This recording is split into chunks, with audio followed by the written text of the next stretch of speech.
Hey guys, Blue Parappa here, back with Dream Daddy. Last time we went on Hugo's first date. There was an aquarium, there were screaming middle schoolers, there were penguins, there was a derpy fish in the background that I didn't notice in the actual video, so I made it the thumbnail instead. But I also said we would go on Damien's date this time, so let's get to it. Damien Blood March. Because of course. How do you do? I have finally decided to join this information superhighway. I'm not entirely sure how this works, but I will try my best to understand. I love long strolls through graveyards and spending my time with my son. If you would ever like to chat about the latest in Victorian fashion, the inevitability of our own demise, or black cats, please send me a letter. On a Friday night, you are most likely to listen to a true crime podcast while I taxidermy my newest specimens. Respect. If you had one thing to take with you onto a desert island, what would it be? A coffin. You and Robert are just keeping it real with these island questions, aren't you? What's your biggest turn-ons? Pronouncing bosom correctly. I don't know if I pronounced it or not. What did you want to be when you grew up? A bat. What's your favorite movie genre? Foreign art house horror. What's your ideal date? It's night. We're at an industrial darkwave club in Berlin. The music drums to the beat of our hearts. What could you never leave home without? An upside-down cross. I too am a fan of St. Peter. Good on you, Damien. And I spend a lot of my time thinking about mortality's salience. I don't know. I know I didn't pronounce that right. Let's get dating. Damien seemed really interesting. A little odd, but interesting. I think I should hang out with him to get to know him a little better. I navigate to Damien's dadbook page and type out a message. Hey dude, you seem cool. We should hang out sometime. I sit there for a minute before I see that Damien is typing, but then he keeps typing. And typing. Man, is this guy writing a novel? I leave the computer to make some coffee. And he's still typing. I sip my coffee and the computer finally dings. Glagio. I must confess my excitement to be receiving your kind letter, for, as you see, I do find myself available to enjoy your company. I must ask for your forgiveness, however, as I believe our first meeting did not paint me as the gentlemanly manner I would have liked. Oh, whoa, there's more. I would be highly flattered to enjoy your companionship at my residence for an afternoon tea and a stroll around my garden. Should it please you, till then, adieu. Yours humbled, Damien Bloodmarch. I stare at the screen and reread the letter several more times. Hey, Amanda. Can you help me with something? Dad, for the last time, I'm not popping your back pimples. No, can you interpret this for me? I turn the computer to Amanda and she squints at Damien's message. I don't understand NetSpeak, like, is this how you kids communicate with each other now? Yeah. Oh, totally. This is the hot new thing. See, Dad, kids got over saying lol and laughing my ass off or whatever, and decided what they needed was to bring back the 1800s. So what do I do? Where's your pen and quill? What? Did you forget to unpack the pen and quill? Dad, how will we address the nobleman in regards to your upcoming debutante ball? Okay, now I know you're messing with me. Father, without a proper chaperone, you'll never end up with a suitor worthy of our land. Or our dowry. Or... So you read Pride and Prejudice for school one time, and now you're reciting things you know about back to me, aren't you? Like, the first 5 pages, and then I read a review of the movie. Still got a B, though. Great. So what do I say to Damien? Yeah. I got this. Amanda reaches over me and types on the keyboard. Sure thing, dude. Regards. Glagio. Yeah. Amanda hits send and smiles at me. Well, I suppose that's that. I like it. I like these frog gargoyles. They're very cute. I make the short walk over to Damien's house. Well, I guess you can't really call it a house. It's more of a manor, estate. The Gothic architecture looms above the other homes in the cul-de-sac. I walk past a couple of gargoyles guarding the front door and look around for a doorbell. There doesn't seem to be one. I pull the large, ornate carved bat's head on the door knocker back and hollow sounds echo throughout the house as I strike against the door. I wait several moments before the door slowly creaks open. It's a little creepy, but I enter the home and take a few steps into the foyer, noting the oil portraits of who I assume are dead relatives hanging on the wall. As I'm admiring them, the front door slams shut behind me. Hello? Silence. An oil lamp in the corner flickers dimly, casting ominous shadows against the wall. Why do I feel like all the people in these paintings are staring straight at me? Why is it so cold in here? Where's Damien? Glagio, pleasure to have you in my home. I look up and see Damien standing at the top of the majestic staircase with a walking candle holder. What's with the door slamming shut? Oh, sorry, there was a draft. And the door creaking open when I knocked. I accidentally left the door unlocked. And the creepy oil paintings. I like oil paintings. Right. Right. This is going off good. Please, let me show you around. Okay. Look so happy there. Damien leads... This music changed. Damien leads me around his house, showcasing his parlor, sitting room, auxiliary sitting room, and the parlor again for some reason. This is one of the older homes on the block, yes, but nowhere near as old as the architecture might suggest. Through extensive renovations, I have been able to craft a residence that is both historically accurate to the Victorian period and equipped with the amenities of any modern dwelling. We walk past a door covered in bumper stickers, caution tape, and a black parade poster. Did they listen to My Chemical Romance in the Victorian era? That's my son's room. You know how the rebellious teenage years are. Onward, onward, there's more to see. We reach a door at the end of the hall that Damien opens with flourish. Ooh. And this is the library. Sunlight streams in from floor-to-ceiling arched windows. The walls are lined with packed bookshelves, and even more books are scattered over the period-appropriate furniture. Damien is clearly really proud of this room. Look out the window, look at the butterflies, pick up a book. That's enough of the tour. Let's look at the butterflies. I walk up to the glass display of pinned butterflies on the wall. It's pretty impressive. Nice bugs. I pinned them all myself. Maybe I could show you how sometime. I'm concerned I would stick the pin right through my finger. The pinner's gambit. Is that a thing? No. Pick up a book. You know, Glagio, the Victorian era there was some controversy surrounding reading. Many people thought there were more twaddy novels would encourage youth into a life of crime and would cause too much of a distraction from work and school. I pull out a book at random and examine the worn cover. Opening it, I turn to a random page and read aloud. Naruto struggled against the chains Sasuke had him bound with. Shirtless and out of breath, he looked up at Sasuke. Sasuke smirked, unbuttoning his ninja pants. What? Okay, I think that's enough. I didn't think this scene was real, but I'm so happy it is. Damien snaps the book shut and puts it back onto the shelf. That's a rare book for my private collection. Let's look at the one. He appreciates us looking out the window. I walk to the window and I'm greeted by the beautiful view of Damien's backyard. It showcases a beautiful view of the rest of the cul-de-sac. Hey, I can see Craig on his lawn. He's doing push-ups with his daughters on his back. Damn. He sees me and waves happily, doing push-ups with one hand now. Damn. Did you know that Victorians spent at least 20 hours a week gazing longingly into the full-length windows? Wait, really? Oh. No, but Victorians did appreciate telling a good joke. Please, will you join me for tea? I follow Damien to his sitting room, where finger foods have already been set out upon a beautiful tiered silver tray.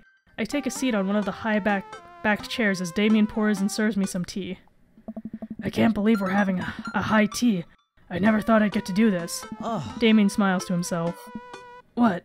Oh. It's a common misconception that high tea refers to the wealth or class of the people enjoying it, when in fact the high refers to both the later time of day that the working class had to enjoy tea and the height of the tables on which they're served. Oh. My dear friend, we're currently enjoying an afternoon tea. That's informative. Damien takes a seat next to me and serves me a tiny sandwich. Your home is really impressive. Are there a lot of Goths in Maple Bay? I like your cape. It seems like you've really put a lot of work into this place. Thank you. No one ever complimented my home before. Really? Like, even if it's not your style, you have to appreciate just the work. Oh, well. Hell, I can barely get matching salt and pepper shakers in my place. And look at what you've done. I'm kind of jealous. That's very generous of you to say. What's got you so interested in Goth stuff? Oh. Well, when I was a young boy, my father... Did he take you into the city? Sorry? Heh, did you guys see a marching band? I'm afraid I don't understand. You're serious? Of course. But it's... You know, the song. Amanda made me listen to it. Seriously? I'd love to see a marching band. Nevertheless, I've always had a love for art, history, and fashion. What started off as a small hobby of collecting taxidermied animals grew into a sort of obsession. It's a privilege to be able to appreciate the lives and culture of those who came before us, I think. Why not go all the way? I like not dying when I catch a cold. He takes a sip of his tea. I can acknowledge that there were many very terrible things about the Victorian era, and I tried to live a life that strictly aligns with those ideals. And to try to live a life that would strictly align with those ideals would be admittedly horrid. I think it takes a critical mind to truly appreciate something to the fullest, to be cognizant of its flaws and love it all the same. Tell me, Glagio, do you have any hobbies? Oh man, I do, but I don't know if I can care about anything the way you care about this stuff. Well, I'd love to hear about your interest. Hearing someone talk about the things they're passionate about is intriguing, and quite honestly, rather attractive. Please, do tell me about your hobbies. Quick, sounds sophisticated. I like watching soap, making videos on the internet. Love me some word jumbles. I learned how to juggle once.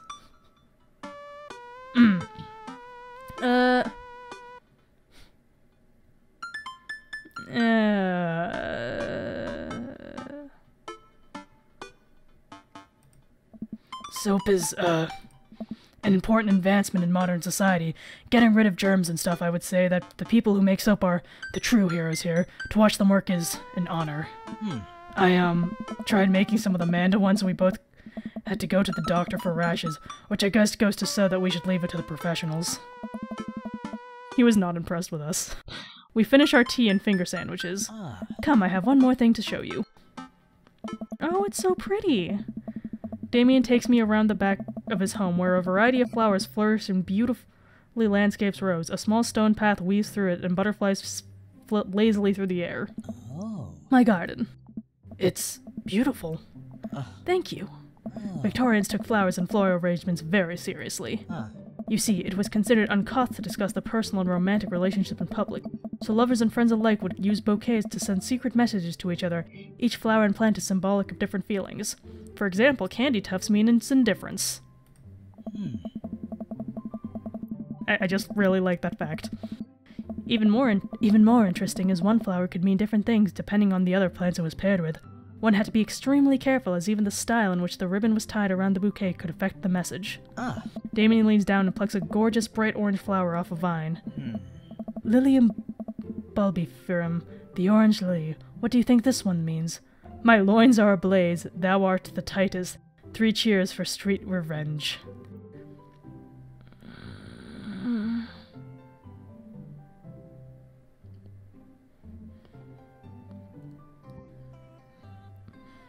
If this is a test, we are going to fail.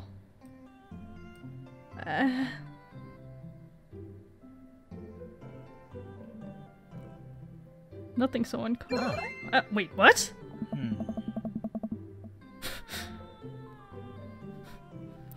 He liked it, but it... okay. The orange lily is actually symbolic of pure hatred. Well... and that's precisely why floral arrangement is so challenging. What's your favorite type of flower? Snapdragons, honeysuckle, sunflowers. We're a simple guy. They remind me of sunshine, and then you can eat the seeds as a delicious snack. What a practical choice. My stomach grumbles. Aw man, now I want sunflower seeds. I'll have to remember that when I put together a bouquet for you. He would put together a bouquet for me? Nobody's ever given me a bouquet before. I follow Damien down the footpath and admire more of his beautiful flowers. Suddenly, a phone rings. Oh, Glagio, will you excuse me? I must take this. He pulls a cell phone out of his pocket. I'm a little surprised it's not a rotary phone. Go for it. Damien smiles and walks back to the house. I take a deep breath and enjoy the heavily perfumed air. What a lovely yard. This makes me wish I had put a little more effort into the garden Amanda and I tried to start that one time. Our watermelons grew to the size of cherry tomatoes and then immediately died. Oh hey, a gargoyle. Oh no, I knocked over the gargoyle. Fix that guard. Okay.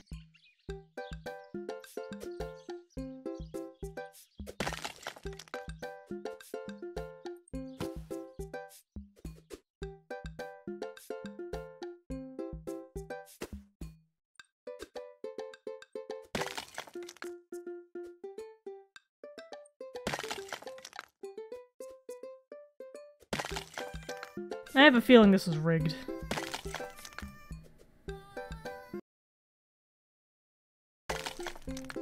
Yeah.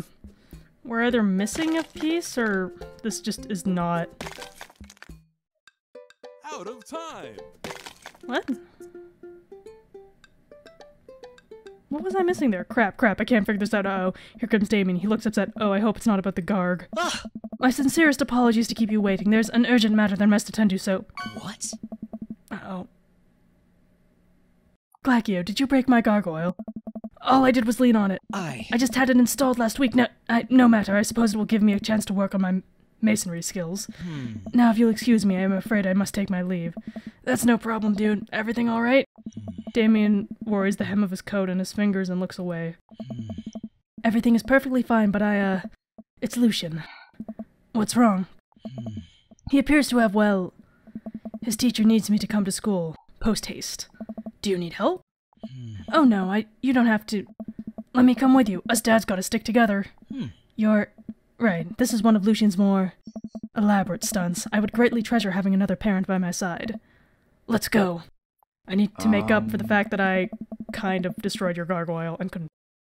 Damien and I walk into the school and are immediately greeted by an anxious-looking Hugo. Hey, Damien, you're here in record time. I wouldn't miss it for the world, dear friend. Wow, whatever it is, it doesn't seem like this is Hugo and Damien's first time to my kids are in trouble rodeo. What is it this time? Oh. It is, Damien, you have to see to believe. Damien and I fall into step behind Hugo, who leads us through the busy corridors of the school. We pass by several classes in session, and I vaguely wonder if Amanda's around. Hugo eventually ushers us into a small boiler room with a flight of rickety stairs leading down into darkness. Watch your step. I can hear faint voices drifting up from the basement. They don't sound happy. As I'm led into the depths of the school, I recall the antics I got into as an angsty middle schooler. At least I had enough sense to stay out of the creepy basements. Oh hey, it's both of them. We find another teacher in a boiler room, tucked away into the back of the basement. With him are Lucian and Ernest, Hugo's son. Lucian has a bloody nose. Thanks for coming. I can't make heads or tails of this. I look around the scene of the crime and see a bunch of bricks and some masonry tools scattered around. What happened here? Ernest punched me. Lucian tried to kill me. Oh my. The room falls silent. I was not trying to kill you, dumbass. I was just trying to build a brick wall around you and see what would happen. You promised me there was wine down here. You tricked me. Whoa, wait a second, Lucian. Did you try to cask of Amontillado, Ernest? I'm neither confirming or denying that. I turn to Damien and whisper to him. What's Cask of Amontillado? It's a classic Edgar Allan Poe short story where a man gets his enemy drunk, lures him down into a cellar with the promise of wine and a fine vintage, then buries him alive behind a brick wall. It's a lovely story. So wait, Lucian, you tried to do that to him? I was curious to see how it would turn out. I wasn't actually going to leave them there. What was the thought process here, that Ernest was just going to sit still while you slowly built the tomb around him? Well, it would have worked for like 20 minutes because he's an idiot, but then he realized that I had lied about the wine. And you were cackling maniacally. That would have tipped me off. Ernest, 20 minutes. Dad. Whoa. It took you 20 minutes, son. We just did an entire 2-week unit on the Cask of Amontillado, and it took you 20 minutes to realize Lucian was leading you into an elaborate ruse. Did you even read the story? I read the first 5 pages and the review of the movie. Sweet Manchego. It's only 5 pages long and there is no movie. Yeah, you're right. I paid Lucian to read it for me. Actually, he didn't even pay me. So when you think about it, this was all me teaching him a lesson. Damien and Hugo both have their heads in their hands. You guys are always telling me to engage in literature, and I did. I don't see a problem here. Alright, I'm filling this under what the hell. Don't do whatever that was again. You two are both suspended for a week. Ernest and Lucian high-five. The teacher starts to stomp up the stairs. Hugo, I'll cover your class. Take your son home. Mr. Bloodmarch, you too. Thank you for your mediation. We all head up the stairs and out of the school in tense silence. Lucian, Damien, and I all pile into my car and begin to drive home. Lucian immediately puts his hood up and stares out the window angrily. I'm not going to therapy again. I know, son, it's entirely up to you whether you want to go. But I care about you and I can see that you're struggling, so if you do decide that you would like to speak to a professional about your feelings, we can do that too. Huh. Maybe you could spend this next week looking for a summer job, I know how much you want to own your own car. I can't believe Damien's keeping his cool. I'm impressed. Fine. Thanks for not freaking out too hard. Oh. I love you, son. Lucian continues staring out of the window. Love you too. Oh. He may have just tried to, like, encase a 13-year-old in a brick wall, but at least he loves his dad. We spend the rest of the drive in relative silence.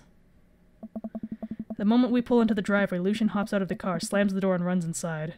Oh. I didn't expect to have that conversation in front of you. He and I have a lot we need to work out. It's alright. All things considered, Lucian's bricklaying was pretty good. So there's your silver lining. Oh. There is that, yes. He's probably just going through a phase. I really admire how you handle that. Does this thing happen a lot? I don't want to pry into his thing, so... You were a lot more diplomatic with him than I would have been. I just want what's best for him, and I don't think yelling at him would have do either of us any favors. It rarely does. You're a good dad. He appreciated that, apparently. See you around soon? Oh. It would be my honor and my pleasure. Damien bows with a flourish. Classy. I come home to find Amanda curled up on the couch with a blanket watching TV. I plop down next to her. Yo. What you watching? Tiny House Hunting Brothers Extreme Edition. Ugh, I hate this show.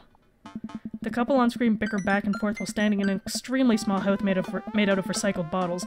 The tiny house hunting brothers watch them with bemused expressions, both of their heads touching the low ceiling. I told you I wanted a 2-bed, 2-bath, shabby chic cottage. This house doesn't even have a bathroom. But honey, the outside is only 20 yards away. The outhouse is only 20 yards away. It's not that bad. I am not pooping outside, Greg. Why didn't they just get a regular-sized house? I don't know. How'd afternoon tea go? It got strange. We had to go to the school to pick up Lucian since he tried to... He lured Ernest down to the cellar with the promise of fine vintage and then tried to brick him into the wall, right? How did you know that? Has everyone read the story except for me? Yeah. Lucian livestreamed the entire thing. This entire day is beyond me. But otherwise it was a fun day. That Damien guy's a character, but he's really good company, and a surprisingly diplomatic dad. I dig his style. You know what? Me too. It's okay. Oh. Date complete. Is this the one we gotta be on? Yes. This is the one we gotta be on. Simply marvelous. Or not. Oh, do B's exist? Are there only A's and S's? Welcome. You've got dads. Okay, well, that was our date with Damien. Once again, his was a 20-minute date. I don't know what makes Brian and Joseph, or Robert and Joseph so special that they get 30-minute ones. But I'll leave it here. See you guys next time with Brian's date, and then I can finally just finish Matt's route and either be done with this series or do more routes. We'll see how we feel about, or how I feel about it. See you guys next time.